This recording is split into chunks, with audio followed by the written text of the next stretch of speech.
Hello दोस्तों, प्रणाम। राधे राधे। कैसे होंगे? आशा करती हूँ अच्छे होंगे। एक पत्नी के पिया जब परदेश जाते हैं तो अपने पिया जी की राह देखती रहती है और सोचती है कब मेरे पिया जी आएंगे। तो उनके ऊपर एक कजरी गीत है दोस्तों। अच्छी लगेगी तो लाइक शेयर सब्सक्राइब करना और कमेंट में लिख के ज़रूर बताना कैसे लगा। धन्यवाद।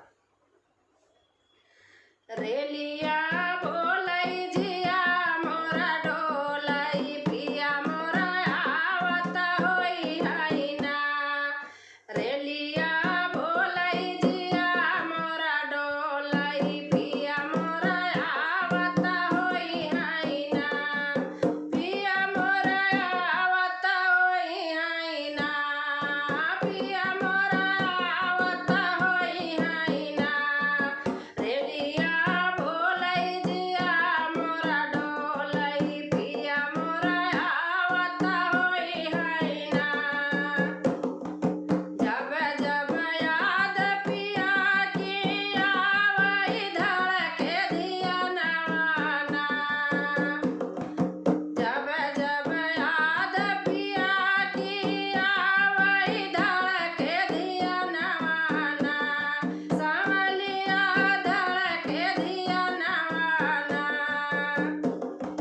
रेलिया बोलई जिया मोरा डोलई पिया मोरा आवत होई हैना।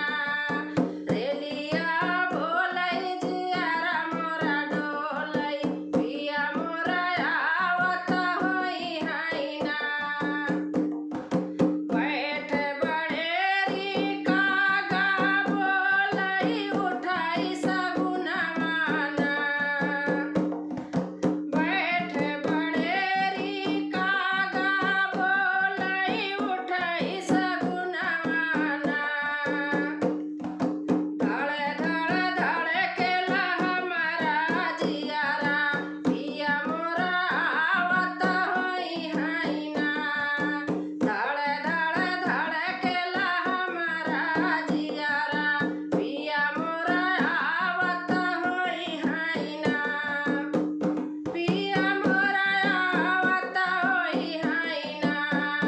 पिया मोरा आवत होई हैना। मोरवा घरेलिया बोलई जिया मोरा डोलई पिया मोरा आवत होई हैना। मोरवा बोलई जिया मोरा डोलई पिया मोरा आवत होई हैना। हर दिन सीमा मोर सजनवा आयल सवनवाना। हर दिन सीमा मोर सजनवा आयल सवनवाना। सवलिया आयल सवनवाना। कजरा कजरी के दिन बोलई कजरा कजरी के दिन बोलई पिया मोरा आवत होई हैना।